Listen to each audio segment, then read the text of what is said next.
Hello my name is Sudesh Srivastava and this is my video vlog. So आज इस video vlog में मैं एक कमेंट का जवाब देने जा रहा हूँ। पहले हम वो कमेंट पढ़ लेते हैं। तो कमेंट ये है कि bro can you please make a video on how to get into the skin of a character and how to believe that you are that character, because we can understand that character by third person view, but how to understand it by that particular person's perspective and also feel that pain, anger and other emotions. So basically what he is talking about is method acting, कि आप किसी भी character में जाने की कोशिश करते हो तो आप वो कैरेक्टर कैसे बनते हो। क्योंकि नॉर्मली जो एक्टर्स होते हैं वो इतना अंदर घुसने की कोशिश नहीं करते हैं। बेसिकली वो बहुत ही नॉर्मल जो नौ रस हैं इमोशंस के उनको दिखाने की कोशिश करते हैं। लाइक आपको रोना है तो आप नॉर्मली रोगे, पर आप किस सर्कमस्टांसेस में रो रहे हो, किस तरह से रो रहे हो, वो बहुत मैटर करता है।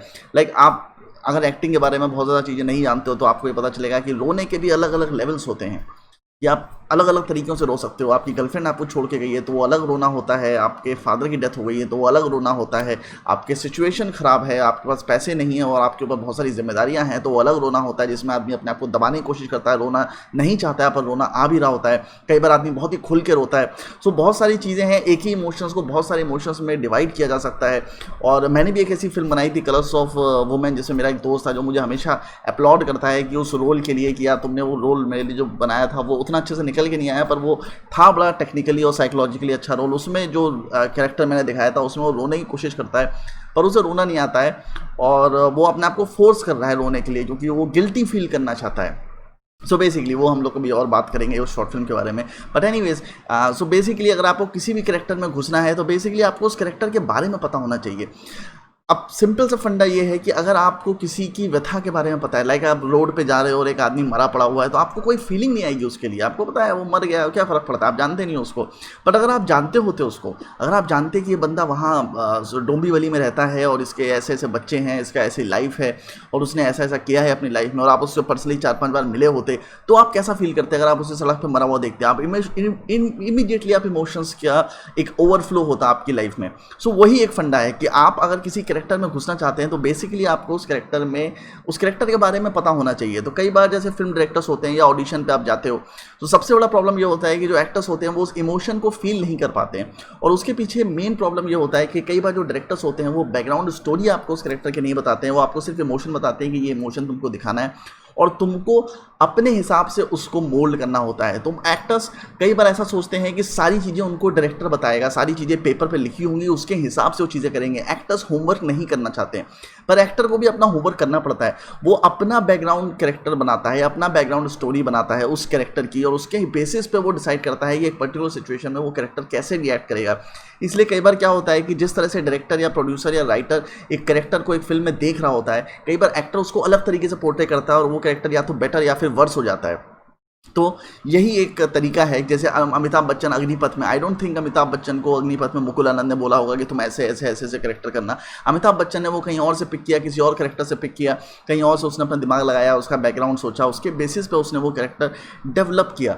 सो आप और जितने भी अच्छे एक्टर्स में मिला हूँ वो बेसिकली जब उन्हें कोई कैरेक्टर बताया जाता है तो वो अपना दिमाग भी लगाते हैं कि वो उसके कैरेक्टर की एक स्टोरी बनाए, उसके पैथोस को समझें, उसकी लाइफ को समझें, उसकी लाइफ में क्या क्या गुजर रहा है उस पर समझें और उस मोमेंट पर उस पर क्या गुजरेगा। क्योंकि एज एन एक्टर ये ज़रूरी नहीं है कि आप उन सारे इमोशन से गुजर चुके हो जिससे एक सामने वाला गुजर चुका है। अगर आप एक रिच बंदे हो और आपने एक रिच लाइफ जी है और आपको एक सडनली एक कैरेक्टर मिलता है जो कि बहुत गरीब का है, सो आपको उस पर्सपेक्टिव में जाना पड़ेगा, आपको उस गरीब का पर्सपेक्टिव से सोचना पड़ेगा। तभी आपने ये बहुत सारी कहानियां सुनी होंगी, कई एक्टर्स उस कैरेक्टर की खोज में निकल जाते हैं। जैसे अगर उन्हें स्लम का रोल करना है तो स्लम में रहने चले जाते हैं, because you have to feel that emotion, you have to live that life if you really want to feel that emotion और anger.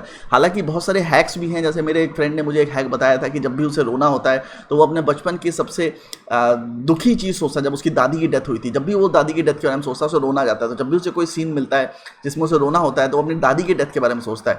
I think that is a good method कि आप उसमें हैक यूज़ करो, but again this is very dishonest. और सबसे important चीज़ जो आपको as an actor याद रखनी है वो ये है कि कैमरे से आप कभी झूठ नहीं बोल सकते। इसका मतलब ये एक लाइन है जो आपको मुंबई में काफ़ी सुनने को मिलेगी, वो काफ़ी फेमस भी है। इसका मतलब ये है कि बेसिकली कैमरे पे सब दिखता है तो आपको ऐसा लगता है कि आप सामने वाले को फूल कर रहे हो, पर आपका जो कम्युनिकेशन है वो 90% आपका बॉडी लैंग्वेज होता है।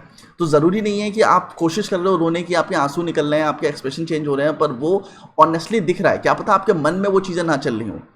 तो आपको जो इमोशन आपके चेहरे पे दिख रहा होता है वो आपके मन में भी चलना चाहिए। जैसे कई बार कोई आपकी बेइज्जती कर रहा है और आप उसको चाहते हो कि आपको उसकी बेइज्जती का फ़र्क ना पड़े, तो आप कोशिश करते हो कि आप नॉर्मल रहो। पर कहीं ना कहीं अगर वो आपको मदर फकर या मादर चोद बोल देता है और आप उसको फील करते हो, तो आपके चेहरे में थोड़ा सा ट्विचिंग आएगा। इसे माइक्रो एक्सप्रेशन कहते हैं। पॉल एकमैन की किताबें हैं माइक्रो एक्सप्रेशंस पे, अगर आप उनको पढ़ेंगे तो आपको पता चलेगा। अगर आप उतना डिटेल में नहीं जाना चाहते हो तो लाई टू मी करके एक सीरियल है जो मुझे को लगता है कि आपको देखना चाहिए एज एन एक्टर, वो आपको काफ़ी हेल्प करेगा, क्योंकि उसमें काफ़ी इन्होंने माइक्रो एक्सप्रेशंस के बारे में बताया। माइक्रो एक्सप्रेशंस वो होते हैं जो 1 सेकंड के लिए आते हैं, 1 सेकंड या फ्रैक्शन ऑफ सेकंड्स के लिए आते हैं और आपके पास से चले जाते हैं। वो आपको पता भी नहीं चलता है कि आपके चेहरे पर ऑकर हुए हैं। कई बार लोग मुझसे कहते हैं कि क्षितिज तुम जो फील कर रहे हो तुम्हारे चेहरे पर दिखता है, and that is fault of me as a person, कि मैं जो सोच रहा हूँ वो मेरे चेहरे पे दिखता है। और एक्टर के लिए बहुत ज़रूरी है कि वो अपने इमोशंस और थिंकिंग के कंट्रोल में रहे, क्योंकि जो भी आदमी जो भी सोच रहा है वो उसके चेहरे पे दिखेगा ज़रूर। तो उसे अपने थॉट्स कंट्रोल में रखना ज़रूरी है। इसी वजह से जो एक्टर होता है, जितने भी एक्टर से अच्छे एक्टर से मैं मिला हूँ, वो बहुत ही स्ट्रॉन्ग माइंडेड पर्सन होते हैं। वो अपने इमोशंस बहुत जल्दी चेंज कर लेते हैं, क्योंकि वो जोन में चले जाते हैं। अब जोन में जाने का क्या मतलब है? जोन में जाने का मतलब ये है कि वो अपने आप को उस जगह पर इमेजिन करने लगते हैं। तो जब तक आप अपने आप को उस जगह पे इमेजिन नहीं कर पाओगे, आप कभी भी वो इमोशंस फील नहीं कर पाओगे जो वो बंदा फील कर रहा है। आप अपनी पूरी ज़िंदगी अपने साथ जियो हो, आपने अपने पर्सपेक्टिव से दुनिया को देखा है। तो जब आप एक्टर बनते हो या आप एक्टिंग करने जाते हो, तो आपको दूसरा कैरेक्टर बनना है, आपको एक दूसरे की ज़िंदगी जीनी है, which is very difficult, because आपने ज़िंदगी भर अपने साथ जिया है, अपनी पर्सनैलिटी के साथ जिया है, आप अपने आप को अच्छे से जानते हो, आपको अपने इमोशंस पता है, आपको पता है कि कौन सी चीज़ पे आपको गुस्सा आता है, कौन सी चीज़ पे आपको खुशी होती है, कौन सी चीज़ पे आप कैसे रिएक्ट करते हो, वो आपको पता है। बट वो कैरेक्टर कैसे किस चीज़ पे बिहेव करेगा, यू कैन नॉट जज दैट। कोई आदमी किसी भी चीज़ पे कैसे भी रिएक्ट कर सकता है। किसी आदमी के लिए कोई एक इवेंट इमोशनल हो सकता है तो दूसरे के लिए वो फनी हो सकता है। अगर आप किसी के मरने पे गए हो तो ज़रूरी नहीं है कि एक आदमी के लिए अगर वो बैठा वहाँ पे रो रहा है तो दूसरे आदमी के लिए भी वो उतना ही इमोशनल हो। सो हर आदमी हर सिचुएशन में अलग अलग तरीके से रिएक्ट करता है। तो आपको इसीलिए उसका बैकग्राउंड जानना ज़रूरी है। अगर बचपन में उसके साथ ऐसा हुआ है कि उसने बार बार डेथ्स देखी हैं तो वो यूज टू हो चुका है उस चीज़ का और उसको फ़र्क नहीं पड़ता उन सब चीज़ों से। जैसे कबीर सिंह का कैरेक्टर है, कबीर सिंह के कैरेक्टर के बारे में कहते हैं वो हमेशा गुस्सा रहता है और उस चीज़ को कभी एक्सप्लोर नहीं किया गया उस पिक्चर में कि वो गुस्सा क्यों रहता है। और यंगस्टर्स के बारे में ऐसा हमेशा बोलते हैं कि वो हमेशा गुस्से में रहते हैं। एंड इस पर एक फिल्म भी बनी है जेम्स डीन की जिसका नाम है rebel without a cause, and वो पिक्चर काफ़ी हिट भी थी और उसको शायद ऑस्कर ही मिला था। सो अगर आप वो पिक्चर भी देखोगे तो उसमें भी आप देखोगे कि कुछ यंगस्टर्स होते हैं जो रेबल करते हैं just because they want to rebel against the system, they wants to rebel against their own father, they wants to rebel against the authority. And why they do that is because there are some unhidden agendas in their life, and once you explore those unhidden agendas, अब वो ज़रूरी नहीं है कि वो agendas जो है वो आपकी स्क्रिप्ट का हिस्सा भी हो सकता है आपकी स्क्रिप्ट कंप्लीटली डिफरेंट हो। पर कई बार स्क्रिप्ट में ऐसा होता है कि किसी कैरेक्टर का बैकग्राउंड नहीं दिखाते हैं। जैसे कबीर सिंह में ये नहीं दिखाया था कि उसके गुस्से का जस्टिफिकेशन क्या है, वो क्यों इतना गुस्से में रहता है, वो या इस तरह से वो क्यों बिहेव करता है। पर वो बिहेव करता है, पर कहीं ना कहीं उसका गुस्सा अपने बचपन में किसी इंस्टेंस से रिलेटेड होगा। तो ऐसी बहुत सारी साइकोलॉजिकल चीज़ें हैं जो आपको समझनी पड़ती हैं जब आप एक्टर बनते हो। तो एक्टर का जॉब सिर्फ पपेट का नहीं होता है कि आप सेट पे गए, आपने परफॉर्म करना शुरू कर दिया। अगर आप ऐसा करते हो तो आप एक्टर तो बन सकते हो। अगर आप खूबसूरत पंजाबी लड़के हो तो आप एक्टर बन सकते हो, कि पंजाबी लड़के टेलीविजन में बहुत चलते हैं क्योंकि देखने में खूबसूरत होते हैं, गोरे गोरे होते हैं, मुंह से खून निकल रहा होता है, मतलब पिन करो तो खून निकला। इतने गोरे लड़के मैंने देखे हैं वहाँ पे मुंबई में। सो कहने का मतलब ये होता है कि आप एज एन एक्टर आप ग्रो कर सकते हो अगर आप देखने में खूबसूरत हो, बट आप उस लेवल से ऊपर कभी नहीं जा पाओगे जब तक आप उस जोन में जाने की कोशिश नहीं करते हो, उस चीज़ को समझने की कोशिश नहीं करते हो। सो एज एन एक्टर आपको भी एफर्ट करना पड़ेगा अपना कैरेक्टर बैकग्राउंड बनाने में। तो ज़रूरी नहीं है वो स्क्रिप्ट में हो या फिर ज़रूरी नहीं है डायरेक्टर ने भी आपको उसी तरह से वही चीज़ें बताई हो, पर आप उसको क्रिएट करो। अब बहुत सारे जब लोग ऑडिशन में जाते हैं तो उनको सिर्फ 4-5 लाइन दे दी जाती हैं कि भाई ये 4-5 लाइन है, तुम्हें डायलॉग बोलने हैं, और एक्टर्स उसी में कंफ्यूज हो जाते हैं। तो वो अलग अलग तरीके से उसको ट्राई करते हैं और वो जितने भी तरीके से उसको ट्राई करते हैं उस कोई भी मेथड वर्क नहीं करता है, क्योंकि जो कास्टिंग डायरेक्टर उसको कास्ट कर रहा है उसको पता है कि उसको क्या कैरेक्टर चाहिए। और कभी भी कास्टिंग डायरेक्टर बहुत ज़्यादा डिटेल में अपने सारे बंदों को एक्सप्लेन नहीं करता, क्योंकि सुबह से शाम तक कास्टिंग चल रही होती है। वो एक एक बंदे को बैठ के एक्सप्लेन नहीं कर सकता है कि किस तरह का कैरेक्टर हो, किस तरह का कैरेक्टर डायरेक्टर देख रहा है। तो वो जितना डिस्क्रिप्शन होता है मिनिमम वर्ड्स में आपको समझा देता है। तो बाकी चीज़ें आपको खुद से करनी होती हैं। तो जब आप किसी भी ऐसे ऑडिशन में जाते हो या किसी के सामने परफॉर्म करते हो तो आपको उसके बारे में जानना बहुत ज़रूरी है कि वो कैरेक्टर इस तरह से क्यों बात कर रहा है। अगर वो मगधी भाषाएं बात कर रहा है या अवधी भाषाएं बात कर रहा है तो उस तरह से क्यों बात कर रहा है, पंजाबी भाषाएं बात कर रहा है तो उसका मतलब उसका बैकग्राउंड पंजाब का होगा।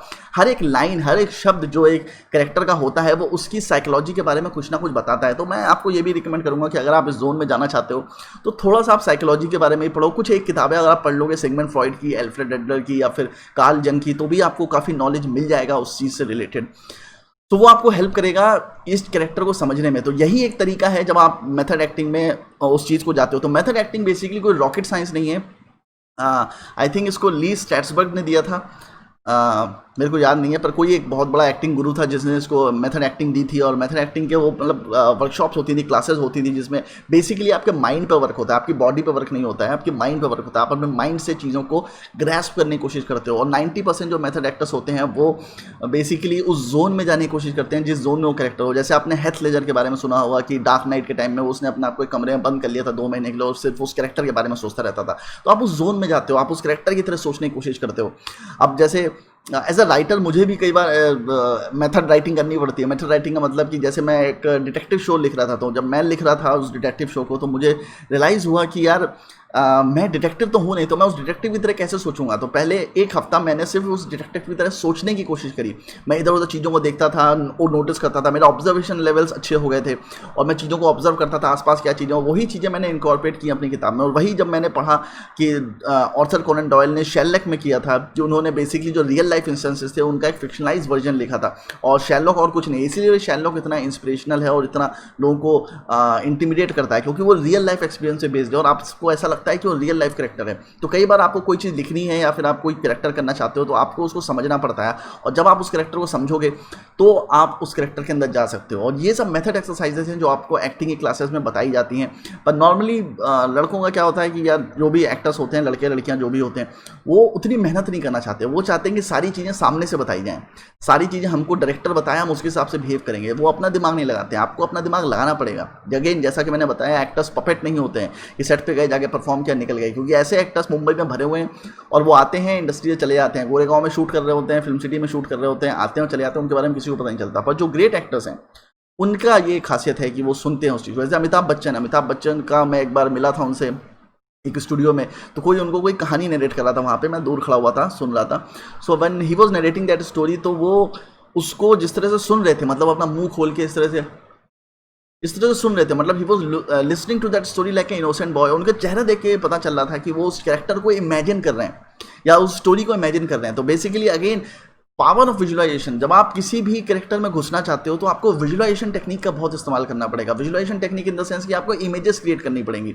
अगर आप इमेजेस क्रिएट नहीं कर पाते हो तो इसका मतलब आप उस कैरेक्टर को सभी समझ नहीं पाओगे। तो कई बार जब हम कैरेक्टर की इमेजेस क्रिएट करते हैं तो हम अपने आप को ही सोचते हैं, जो कि कंप्लीटली फाइन है। आप अपने आप को सोचो, जैसे मैं भी कहानी लिखता हूँ तो उसका हीरो, हीरोइन, विलेन सब कुछ मैं ही होता हूँ, सेकेंडरी कैरेक्टर ही मैं ही होता हूँ, क्योंकि लाइफ तो मैंने अपने पर्सपेक्टिव से देखी है ना, तो मैं अपने पर्सपेक्टिव से सोच सकता हूँ। तो सारे कैरेक्टर मैं ही होता हूँ, या मेरी लाइफ के कोई ऐसे बंदे होते हैं जिनको मैं वहाँ पे देख रहा होता हूँ। मैं आउट ऑफ द बॉक्स कैसे कोई चीज़ इमेजिन कर सकता हूँ, इम्पॉसिबल कैसे इमेजिन कर सकता हूँ, तो नहीं इमेजिन कर सकता।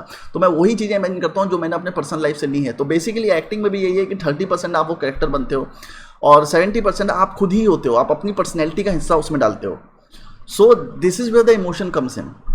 सो अगर आपको इमोशनल होना है तो आप ये सारी टैक्टिक्स जो मैंने बताई हैं, आपको शायद समझ में आई हो या नहीं समझ में आई हो, आई डोंट नो, इनका इस्तेमाल करिए। आप कैरेक्टराइजेशन करिए, विजुअलाइजेशन करिए। जैसे आप उसके बैकग्राउंड के बारे में सोच रहे हैं तो बैकग्राउंड के बारे में आप जितना विजुअलाइज करेंगे, कि अगर वो स्लम में रहता है तो आप स्लम को विजुअलाइज करिए, और आप नहीं विजुअलाइज कर सकते हैं तो स्लम को विजिट करिए।